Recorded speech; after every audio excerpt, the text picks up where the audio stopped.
नमस्कार, सुबह के 11 बज रहे जी न्यूज पर आप सभी का स्वागत है। और इस बड़ी खबर पर लगातार हम बने हुए हैं 2008 के मालेगांव ब्लास्ट केस से जुड़ी हुई ये अहम खबर, जिसमें एनआईए मुंबई की कोर्ट में चार्जशीट फाइल करने वाली है। लेकिन चार्जशीट दाखिल होने से पहले सूत्रों के हवाले से जो खबर मिल रही है वो हम आपको बता रहे हैं। उसके मुताबिक एनआईए की चार्जशीट में साध्वी प्रज्ञा ठाकुर का नाम नहीं है। एनआईए ने ब्लास्ट केस में हेमंत करकरे की जांच पर सवाल उठाए हैं। सूत्रों के हवाले से जो खबर आ रही है उसके मुताबिक एनआईए ने अपनी चार्जशीट में कहा है कि कर्नल प्रसाद पुरोहित के खिलाफ सबूत झूठे थे। पुरोहित के घर में विस्फोटक एटीएस ने रखवाए थे। हालांकि एनआईए ने चार्जशीट फाइल करने के लिए वक्त मांगा है। सूत्रों के मुताबिक जो बातें सामने आ रही हैं ये साफ है कि भगवा आतंकवाद एक साजिश थी जिसे प्लांट किया गया था। इन सब के बीच एनआईए ने स्पेशल कोर्ट से चार्जशीट फाइल करने के लिए वक्त मांगा है। एनआईए दूसरी सप्लीमेंट्री चार्जशीट और फाइनल रिपोर्ट फाइल करने वाली है, जिसके लिए आईपीसी की धारा सेक्शन 173(8) के तहत वक्त मांगा गया है। 2008 का ये ब्लास्ट, जिसमें कर्नल पुरोहित के घर से विस्फोटक मिले थे, मालेगांव ब्लास्ट, एनआईए की चार्जशीट के मुताबिक ये आरडीएक्स एटीएस ने प्लांट किए थे। चार्जशीट में यह भी कहा गया है कि चश्मदीदों पर दबाव डालकर बयान लिया गया। एनआईए कर्नल पुरोहित से मकोका हटाने की भी अर्जी दी जा सकती है। अब आपको यह भी हम बता देते हैं वो एनआईए चार्जशीट की खास बातें, जिसमें भगवा आतंकवाद की साजिश का पर्दाफाश हो रहा है। साध्वी प्रज्ञा ठाकुर को क्लीन चिट चार्जशीट में दी गई है, उनका नाम उसमें नहीं दाखिल किया गया है। हेमंत करकरे की जांच पर सवाल उठाए गए हैं। कर्नल पुरोहित के खिलाफ सबूत झूठे थे। पुरोहित के घर विस्फोटक एटीएस ने रखे। 2008 में कर्नल पुरोहित के घर विस्फोटक रखे गए। एटीएस ने पुरोहित के घर आरडीएक्स रखा था। चश्मदीदों पर दबाव डालकर बयान लिया गया। कर्नल पुरोहित से मकोका हटाया जाएगा। ये वो बातें जो एनआईए की चार्जशीट में हो सकती हैं। सूत्रों के हवाले से ये जानकारी मिल रही है। साध्वी प्रज्ञा ठाकुर के वकील ने कहा है कि एनआईए की चार्जशीट में दाखिल किए जाने वाले तथ्यों के सही होने की उम्मीद उन्होंने जताई है। उनका यह कहना है कि एटीएस ने फर्जी सबूत इकट्ठा किए और दबाव डालकर बयान दर्ज कराए। जब तक चार्जशीट नहीं आती तब तक उसके बारे में निश्चित रूप से नहीं बताया जा सकता, लेकिन फिर भी इस बात में बिल्कुल तथ्य है कि जो बातें आज के न्यूज़पेपर्स में आई है कि चार्जशीट फाइल होने जा रही है और 4 लोगों को क्लीन चिट दिया जा रहा है, ये बात सच होने की बहुत संभावना है। वो इसलिए कि बेसिकली जो एनआईए का चार्जशीट था, एटीएस का जो चार्जशीट था, वो एटीएस के चार्जशीट में पूरा उन्होंने केस आरडीएक्स मिलने के ऊपर दाखिल किया था। उनके 2 ही सिद्धांत थे। पहला ये था कि सुधाकर चतुर्वेदी के घर पे उनको आरडीएक्स मिला, और दूसरा उनका सिद्धांत ये था कि 4 या 5 विटनेसेस थे जिन्होंने साध्वी प्रज्ञा सिंह ठाकुर का नाम लिया था।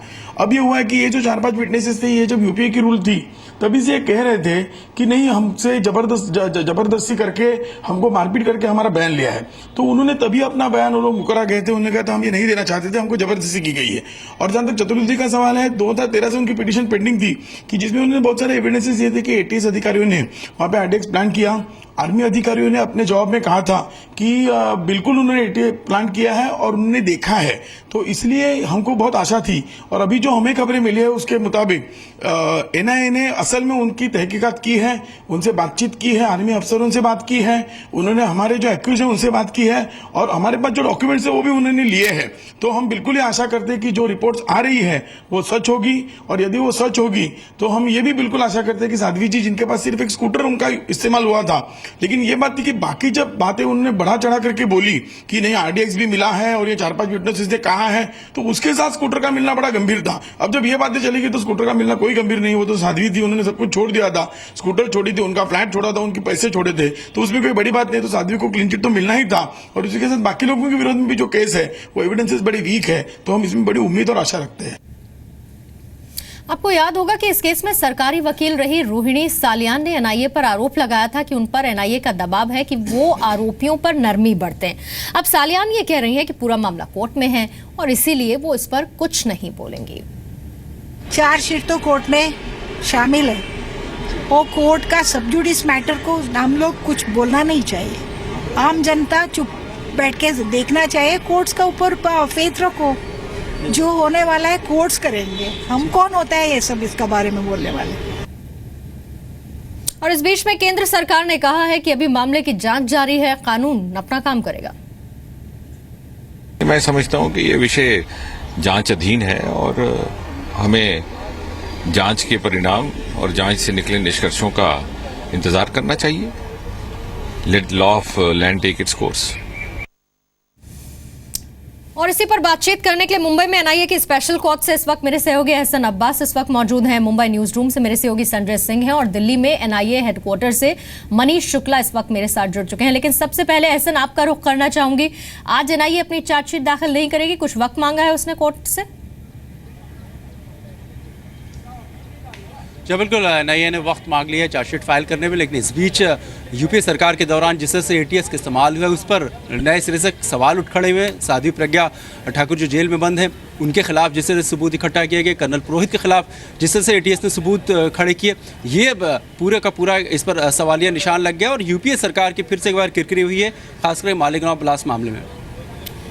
मनीष, इस मामले पर राजनीति भी शुरू हो चुकी है और एक बार फिर से वही दो अलग अलग एजेंसीज का टकराव। एनआईए की चार्जशीट में सवाल जाहिर तौर पर सीधे नहीं, लेकिन एटीएस ने जो बातें सामने रखी, जो सबूत सामने रखे, जो गवाह सामने रखे, उसे एनआईए की चार्जशीट झुटला सकती है, जो सूत्रों के हवाले से खबर मिल रही है।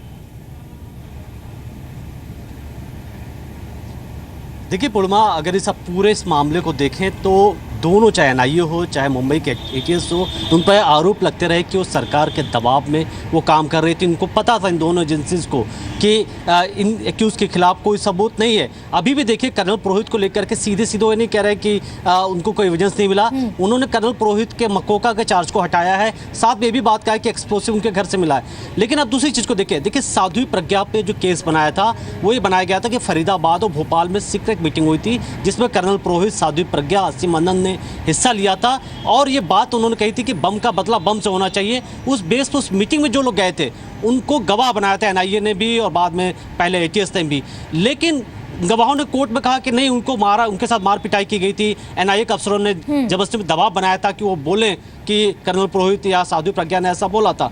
दूसरी बात, बाइक को लेकर के एविडेंस तैयार किए गए थे। ये कहा गया था साध्वी प्रज्ञा की बाइक का इस्तेमाल हुआ था, बाइक में बम रखे गए थे। लेकिन साध्वी प्रज्ञा, उनके वकील बार बार कहते रहे कि बाइक तो उन्होंने बेच दी थी और बाइक को यूज़ भी नहीं करती थी। लेकिन उसके बावजूद एनआईए ने केस साध्वी प्रज्ञा के अगेंस्ट बनाया था।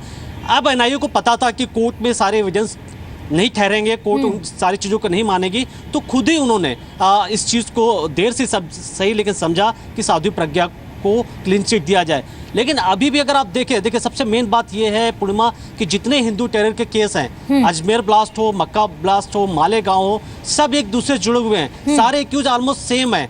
तो ऐसे वक्त में जब एक एक्यूज को आप कह रहे हैं कि उसके घर में बम प्लांट किया गया था, दूसरे के खिलाफ कोई एविडेंस नहीं है, तीसरे के बारे में कह रहे हैं कि कोई गवाही नहीं तैयार जिसने बोला था कि साध्वी प्रज्ञा ने ऐसी कोई बात कही थी कि बम का बदला बम, तो देर से सही अभी या थोड़े दिन बाद आप देखेंगे सारे केस कोर्ट में नहीं रुकेंगे। भले उसके अलग से पॉलिटिक्स हो रही हो, उस पर राजनीति की बात की जा रही हो, लेकिन इसके लिए एजेंसी भी उतनी जिम्मेदार है जो दबाव में काम करते दिखे। ठीक, और मैं लौटूंगी आपके पास।